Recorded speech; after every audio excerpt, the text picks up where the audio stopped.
Welcome back to my channel. Outside of traveling, I am also in cosmetology school. I'm really big into natural hair care and hair care in general. I'm here today to just kind of speak about my trip to the Bahamas. As you saw probably on the title of this video, this is just me giving my opinion on a few things. I went ahead and took some notes right here. I'm also going to be taking these braids out. These braids are about a month old. You never know, I might come back with another video showing you all what I'm going to do to my hair. First things first, let's talk about the travel. And I got to make sure I'm paying attention because I don't want to cut any hair out. I live in St. Thomas, U.S. Virgin Islands. Because there's no direct flight from here to the Bahamas, I went ahead and flew with my family to Miami. And then we actually decided to take a train from Miami to Fort Lauderdale. The reason we did that is because Miami only had like certain flights leaving at certain times of the day, and so did St. Thomas. So we just couldn't find anything that added up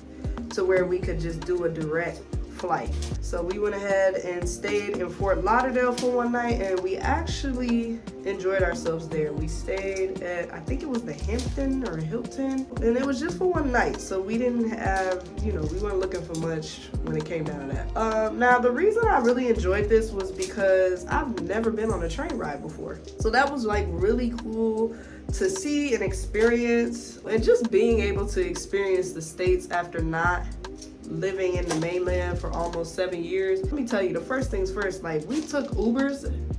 When we got to Miami, we had to take an Uber to the train station, and baby, your girl was stressed.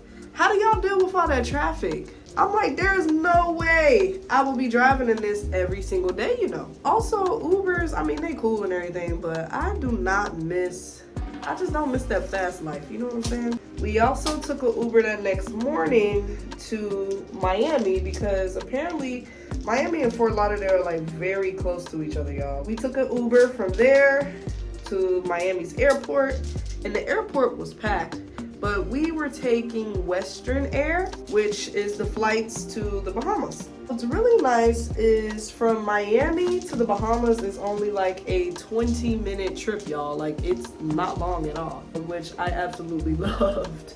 Because when you are traveling with a baby, you already know. Next thing you know, boom, we are in Freeport, Bahama. And what was really nice was our rental company, KSR. They actually had someone there to pick us up. So we didn't have to worry about finding a way to the rental company.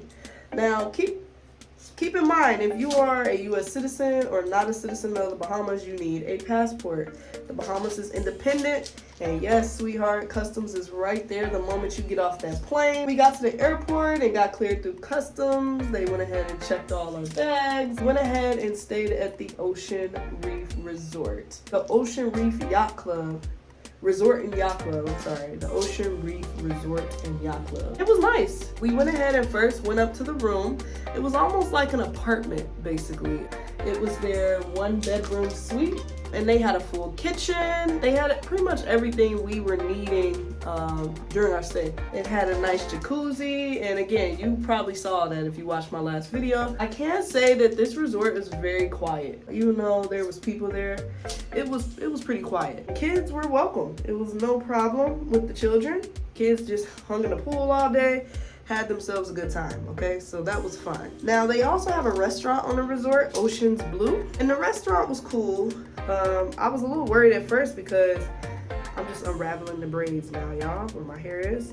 Ocean Reef was cool. I love bartending, and so I can be very judgmental when it comes down to drinks. So please, please, please do not take this any type of way. I ordered a passion fruit margarita, and although it was good, it was just a little bit too syrupy for me. I'm a bartender, you know what I'm saying? So I didn't want to judge too harshly. They had a full bar, so you could get whatever you wanted. They had different cocktails. They had a happy hour every single day.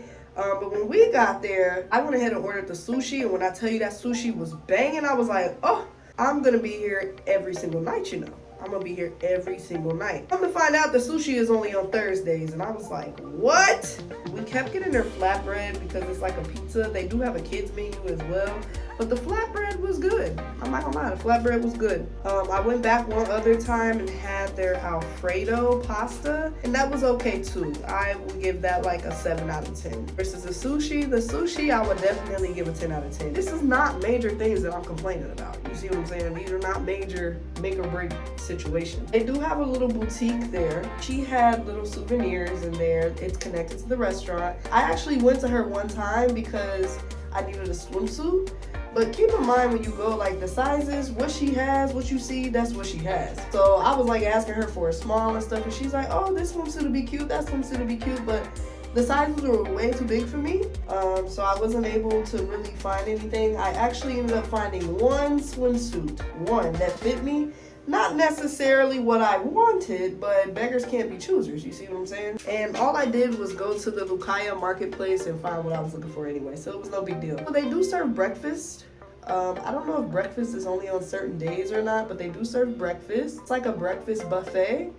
That food I didn't really care too much for. If I'm being honest, I didn't really care too much for the breakfast food there. But again, it was all right because all we had to do was drive somewhere and grab our own breakfast from somewhere else if we didn't like it, you know? So I don't know if they had too many activities going on because we were kind of just doing our own thing, but I'm pretty sure every night at the resort or every other night or maybe even just the weekend, they had different things going on. The dock, it's not like I'm on the beach. So it's not like I could go jet skiing or anything right there at the resort. This is, you look out and you're seeing a dock. But moving on to just Freeport in general. Freeport, when we first landed, of course, like I'm looking at the airport. Well, the airport does not tell you what the island is about. First thing I noticed when we were driving around is there are homes there that are just being worked on. I don't know how long they've been damaged or what the situation like that is. I don't want to compare them to St. Thomas, but we have homes here in St. Thomas, U.S. Virgin Islands that are still under construction from the hurricanes Irma and Maria. There was some damaged homes, but they also had neighborhoods in Freeport that were really nice, and the homes were nice, and they had backyards and front yards and, you know, almost like a little suburb, which I thought was really, really nice. Beaches, all the beaches, well, not all of them, but the ones at least kind of near where we were staying on island, they were all about 10 minutes away. Now you have to remember, like the Bahamas is surrounded by the Atlantic Ocean, so the waves tend to be a little bit stronger than the Caribbean Sea, but they have it pretty much marked off like where you should swim and where you shouldn't swim. Now anything you decide to do outside of that is on your own terms. Took us about 10-15 minutes to go anywhere. I mean, the furthest away we went was to Pier 1 restaurant, the restaurant that you all saw where I got to feed sharks and eat the sushi. That restaurant was the furthest, and also the Lucaya National Park was really far as well. That was out like in the middle of nothing. All you saw on our drive was just sticks, like a forest pretty much. One thing that I did notice is Grand Bahama is flat, so we didn't have to drive up any steep hills or mountains. Because if you've ever been to St. Thomas, U.S. Virgin Islands, sometimes you're gonna have to drive up a steep hill. You know, sometimes you're gonna have to take a sharp turn. Everything in Freeport was pretty much flat.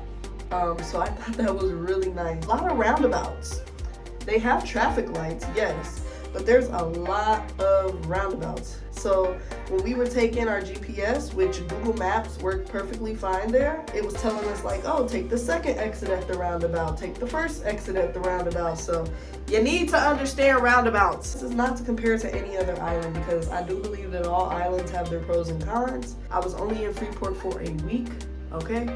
So this is a weak judgment that you're getting. I'm only judging based off of my experience. I didn't see a lot of tourists. It is slow season, like it's slow season all over right now, but also I do know that Carnival comes to Freeport, but Carnival has their own, Carnival has like their own key. I think it's called Celebration Key. And Disney goes there as well, Disney's cruise ship, and I think that one's called Celebration Key, Castaway Key. What those are is basically like their own little private island, and when the passengers of those ships get off, they're pretty much they're just there.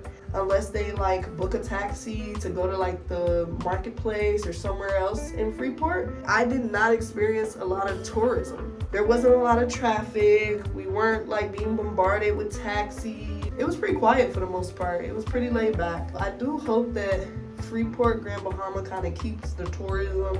Granted, all these islands are going to utilize tourism, but I kind of hope that it doesn't take over the entire island. It's very hard to deal with when you have all these people in and you're just trying to get to work, or you're just trying to go to school or whatever, and it's just people and taxis and traffic and stuff happening everywhere. Also, I didn't hear any roosters or chickens. I don't even think I remember seeing a chicken walking around anywhere. You know, the Bahamas has, I think, like 700 islands or so, and I think each island is like its own little vibe, you know? Because I live on an island where, you know, we get 5 cruise ships. So I just kind of want to see, like, what is the Bahamas like when they have their tourism going on. The place was really clean, too. I didn't see a bunch of trash all over the place. But yeah, hospitality is a big thing. And I'm big on hospitality, especially as somebody that's working in the industry. I'm big on being kind. I'm big on giving people experiences and, you know, giving them knowledge and things on where they are, where they're visiting. I noticed about the Bahamas, the hospitality is so good. The hospitality is, it's phenomenal. Like, it's really phenomenal. They're friendly. I love that, you know, even if you go to the Vendors Plaza or wherever you're going there, everyone was friendly. Everyone gave me conversation.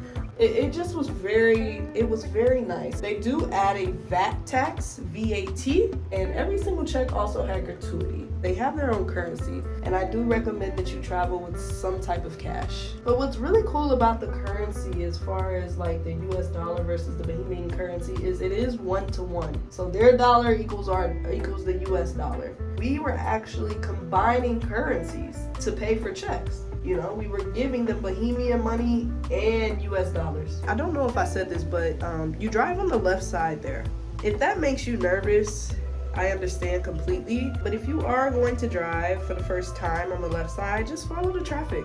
Just to kind of touch on hair care a little bit before I go back into my recap. Just know when you are taking braids out, you want to be gentle. Like, you don't want to be ripping hair out of your head. You want to be gentle, especially because when the hair is braided up, it's already in a fragile state just from being manipulated like this. So just be gentle. You know, you don't have to tug it out. As y'all saw, I made sure that I was low enough to be able to, you know, make sure and guarantee myself that I wasn't cutting my hair out. And if you discover any tangles, don't even worry about that yet, because you're gonna have to detangle your hair anyway when it's time to shampoo and deep condition. But if you get your hair tangled in the braiding hair, again, just take your time taking those tangles out. Well, you're gonna notice shedding. Your hair sheds like 50 to 100 hairs every single day. So can you imagine your hair being put up like this, braided up like this, and it doesn't get the opportunity to shed those hairs? Like, those hairs actually don't get to fall out. They just kind of hang in the braid. So when you're taking your braids out, you're going to notice shedding. If it's super excessive, then you might have something else going on. But for the most part, you're gonna notice hair coming out on your hands. I always make sure to kind of prepare my hair before I get my hair braided. So I like to give myself a very good deep conditioning mask. And just make sure my hair is moisturized, especially if you're going to a braider who tells you not to put any product in your hair. Please put something in your hair, a leave-in conditioner, because putting braids in your hair just on dry hair with nothing in it, you're just asking for problems, you know? You're just asking for problems. You're gonna use nothing but gel, like, you're asking for problems. So always make sure you do something to it. A leave-in conditioner, deep condition it.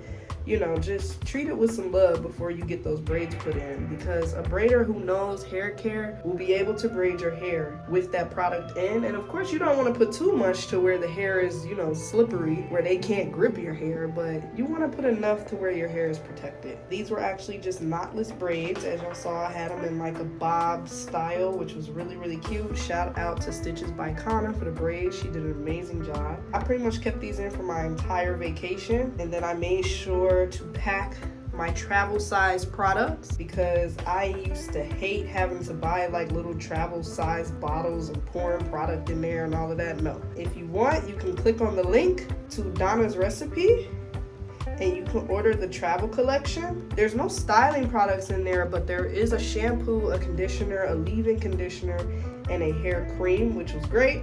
And then also I was able to pack my oil, because my oil was I think 3 ounces as well, which is also approved through TSA. So I was able to pack a little something, you know what I'm saying, to keep the hair and the braids and everything fresh and clean. But anyway, back to Freeport. So we talked about the Bahamian money. I told you about traveling there. I told you about our resort. Now, one thing I thought was really interesting about the Bahamas was only Bahamian people can own a business there. And I'm sure there could be Americans or other people from other places that operate businesses. Maybe they have a Bahamian partner. I don't really know the rules and regulations. But what's interesting is like you're supporting the people. You're supporting the people when you go, you know? And that's always a number one for me because this is their home, not their vacation. They live where you vacation. And it's only right to respect them and respect their home. They're doing what they can to make sure visitors like enjoy themselves. And I feel like, you know, sometimes as tourists, we tend to get a little entitled to things. So, you know, just be respectful when you're visiting these places, you know, have some respect and understand that when you're on an island, things move slow. Things are not going to move as fast as you're probably used to coming from mainland America. And there's nothing wrong with that. You're on vacation. You're supposed to be relaxing. And things aren't, you know, this is not your home. So don't expect it to operate and work like your home. And you're paying all that money to visit, so treat it with some respect. Honestly, I don't have anything bad to really say about it, about Freeport, Grand Bahama. Like I said, this wasn't a Nassau or a Bimini, so I can't speak much on the tourism, but just know they have plenty to do. Like we went to the national park, we went to some beaches, different restaurants, different bars. Like I said, check out my vlog. They have excursions. They have a lot to do there. Even though it's quiet, y'all, don't underestimate the quiet ones, okay? We had an amazing time. And I would absolutely love to go back again and again and again. What I'm gonna do right now is take the rest of these out, and then I'm gonna come back on camera and show you all what my hair looks like when the braids are all the way out.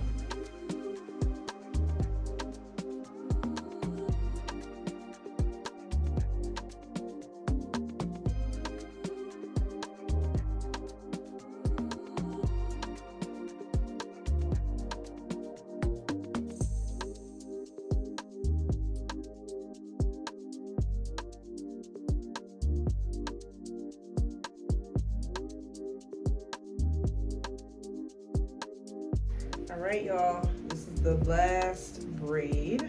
And we all know that feeling of wanting to get that braid out. Took out a million braids and that last one comes and you're like, God, bye. It's always the last one that gives you the most problems too. Alright. Natural hair is back and activated. Ooh, look at it. Can y'all see that? Can y'all see that? I'll show you in my next video what I do to my hair after taking a protective style out. If you enjoyed this recap on my trip to Freeport, Grand Bahamas, make sure to go ahead and give this video a thumbs up. Subscribe to my channel, please, because that's what helps keep the videos coming. Now remember, I'm in cosmetology school. I'm learning a lot, so I don't care to share and learn with you all. And until next time, bye.